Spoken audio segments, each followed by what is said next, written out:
Do you actually make more money driving a Tesla for Uber and Lyft? This is a new article that just came out, and what this one driver said is very interesting. Switching to a Tesla has saved them more than $1,000 a month on gas and maintenance. I want to do another video about this. I've done a couple of videos about driving a Tesla, and what's interesting is it seems like out of any other vehicle, Teslas have gotten the most hype when it comes to Uber and Lyft drivers. I think because I've done a video about one article where one driver said, oh, I'm making significantly more money, even if you factor in the rental costs of the Tesla and everything. So it's very interesting. So this article I thought was kind of unique, looking at both sides.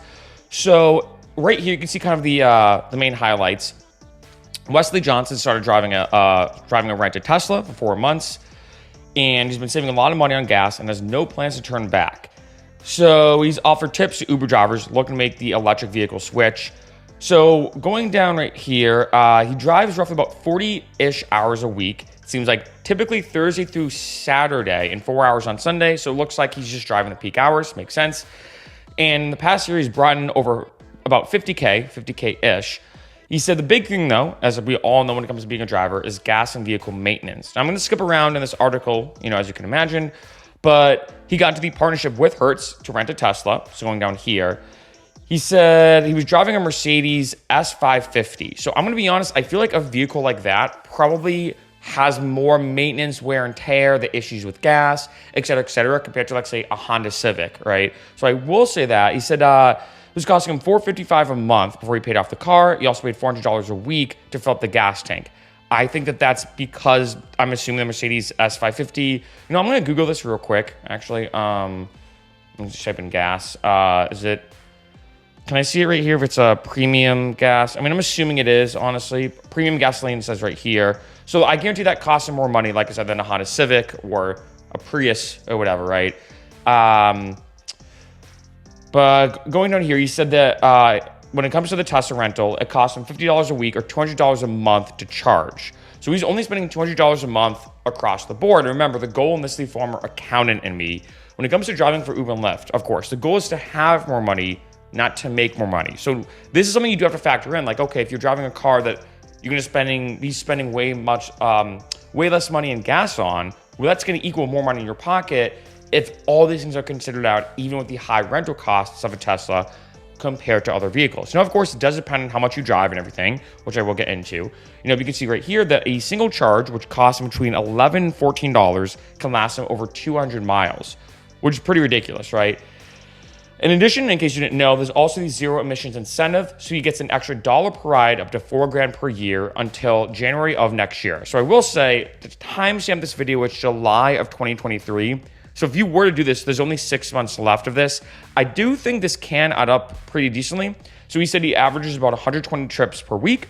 So he gets an extra $120, which helps kind of mitigate or lower the rental cost of the Tesla. As it says right here, you can use this to put towards the rental payment. Now, going down here, he's been driving a lot, blah, blah, blah. I'm going to... right here. So now he spends $410 per week or $1640 per month to rent the Tesla. That's a lot. Now, it's interesting because I think it depends, like a lot of other things that I've mentioned on this channel, on your location, how much money you can make, the layout of the city. It's interesting because when I've interviewed other drivers who drive a Tesla and rent it here in LA, the main quote that I get is $300 a week or $1,200 a month. So that is a lot cheaper than this. I mean, so I will say that it does depend. A lot of the drivers I've interviewed here in LA rave about driving Teslas. Granted, it could be, and we'll talk about this again when I do like a recap after this article. I do wonder too if it's a city by city thing. Obviously here in LA, people are very big on the environment and being conscientious and being, forward driven when it comes to all these different things with the environment. So it could be that people in LA like Tesla drivers more and therefore would tip you more and everything. But okay, going down here now, kind of going back and forth a little bit. He also hasn't seen a material difference in revenue from Uber rides since he switched to the Tesla. That is a big line, and including that as well.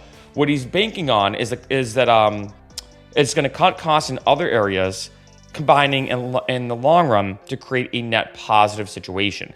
Now, I did a video, maybe like last year, I think it was, about an article when one driver said she switched to a Tesla and she was making significantly more money, where she's like, I'm never turning back. I'm making way more in terms of just like the features in terms of driving hourly, the tips, et cetera, et cetera. What's interesting though is he says, I hate to say it, but no, I'm not making any more money when it comes to driving the Tesla. But at the end of the day, if you look at the bottom line of the maintenance costs, gas and everything, and how much I'm making, even though I'm not making any more money, the cost of everything is so much lower that even with the high rental fee, it's going to combine in the long run to create a net positive situation. For me, it just makes sense. As you stated, you spend a little more money, but at the end of it, it's less mental stress on you about your car breaking down, stuff happens, et cetera, et cetera. Now, he did say this, and this is what a lot of drivers have said. There is another perk. He said customer tips have been a bit better since he started driving a Tesla. Some people, they like the Tesla, that new Tesla feeling, and they say, oh, this is my first time riding in a Tesla, stuff like that. In addition, EV rides have higher fares. This is true for Uber when it comes to, like, say, things like Uber Green. Most Teslas do qualify for, like, Uber Comfort, for example. Even some of them do qualify for sometimes the luxury rides, but typically Uber Comfort is one of them, or even Uber Comfort Green, or some Uber Comfort Electric. So these are different options that you can do, and therefore you can make a little more money per ride. Now, there are a few things, and this is kind of interesting. And this is now going to be more of a pro tip video, a pro tip section for people looking to get into a Tesla, if you're considering that. Instead, it's less expensive to charge his car during the off-peak hours. So that's another thing, right? So he says that he typically tends to charge his vehicle late in the evening as a result. It takes 40 minutes to charge. I actually did not know it takes that long. To be honest, that's a good amount of time. But he says that because of the EV that he got, where is it? I think he got like a special EV. I can't remember if I skipped it. But he mentioned somewhere in the article that he got a different type of Tesla that can go and drive longer because of this. But that's insane, you know. Yeah, here it is. He opted for the long range Tesla, right? Because it takes 40 minutes. That's crazy. This allows him to charge just once per day, ideally at the end of his workday, and avoid cutting too much into his driving time. Another thing, this is interesting. Again, I didn't know this either, is that be aware of where your trips take you. He tried to avoid trips to take him on the freeway, for instance, because the car's battery declines more quickly the faster he drives. So that's another thing. And then driving consistently, he has to do a minimum of 30 trips per week. On average, he's doing pretty well when it comes to his trips. On average, I say to people, look about doing about 2 rides an hour. So if you say 30 trips or 30 rides, you're looking at about 15-ish hours a week, give or take. Like he said he was doing up here, what was it? About 120 rides, so I can find it. 120 trips per week, but he only drives about 40-ish hours. Typically, I'd say that might take closer to 60 hours for a person, but he seems like he really focuses on these shorter rides when it seems like. But it's very interesting seeing that, because going forward, he plans to keep renting the EV for the foreseeable future, which is interesting. I would like to have one of these. I could cut down that $1,600 rental expense I pay for it. I put money towards saving for one of these and hopefully eventually buying one to continue driving. Now, like I said in the beginning of this video, I have noticed out of any other vehicle, especially comments I get on this channel, I get so many comments about specifically driving a Tesla. I think maybe it's because Teslas have gotten a lot of hype, but in addition to, there's always incentives for drivers to make more money. In addition, there's a lot of articles, some of them being more pessimistic, like this one, or not pessimistic, but I'd say more realistic, saying, look, you're not going to really make that much more money. But at the end of the day, with all the numbers being considered, you're still going to walk away with and have more money. And like I said, the goal is to have more money, not make more money. And this is a way for you to kind of walk away and have more money in your pocket as a result of driving Tesla. On the other end, I believe it was last year, I did a video about an article written from a lady who said that she's making significantly more money, like $30-ish an hour.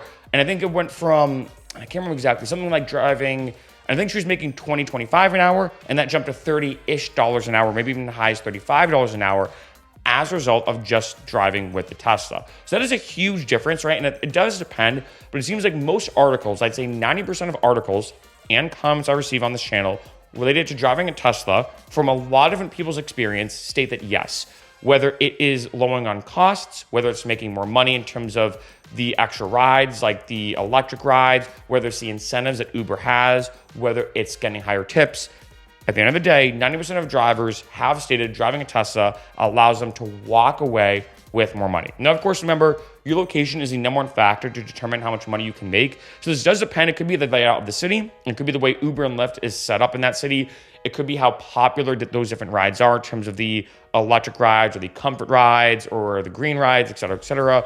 Another thing, like I said, I think is the overall maybe mindset of that city. Like I said, here in LA and maybe even San Francisco, very tech forward cities, very environmentally conscientious. I can see a lot of people tipping Tesla drivers more just given the nature of the person living in that city. Maybe in other cities that are just not as, just don't care, for lack of better words, much about all this kind of environment and stuff going on, might be less likely or might not even care as much about the Tesla, right? So it could depend upon the kind of the mindset of the individual or the type of individual living in the area.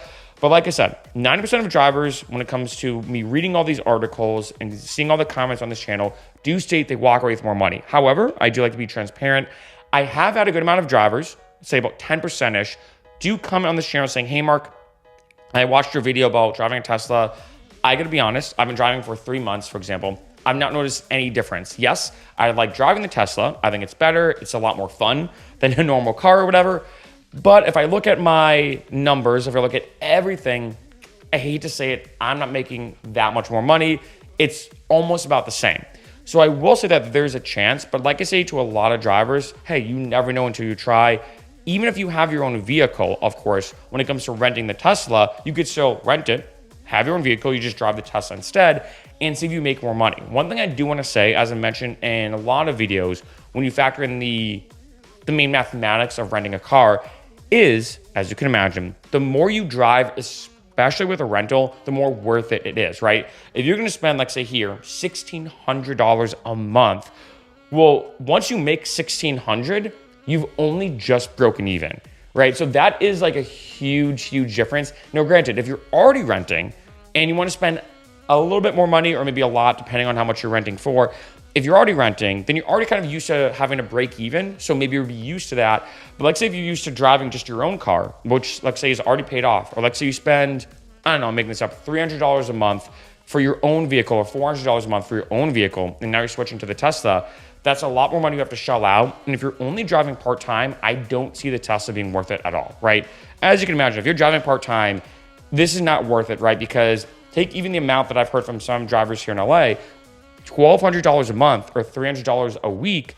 I mean, that is still a good amount of money, right? That you have to spend to drive $1,200 worth of rides just to break even. So let's say if you only make $1,250 in 1 month, you technically only netted $50, yet you spent all that time just to break even to pay off the Tesla, right? I know this is kind of like math 101 and finance 101, but it is something that's really important to consider that for a lot of drivers, I think, to me, it's not much of a question of should you drive a Tesla or not, because I think the answer is typically yes in terms of the benefits of the Tesla, but you really have to factor in the rental option. I think for most drivers, they're not saying, hey, I have a Tesla sitting in my garage, should I drive for Lyft and Uber? It's, should I switch from my vehicle, whether I'm using my own vehicle or I'm renting one, to then drive for the Tesla? This is something you do have to weigh out, and I think the biggest factor is how much are you actually going to be driving with it. But like I said, there's no denying it, especially with all the math going on, all the news articles, all the comments I've gotten, when it comes to 90% of drivers have stated that they're able to walk away with more money.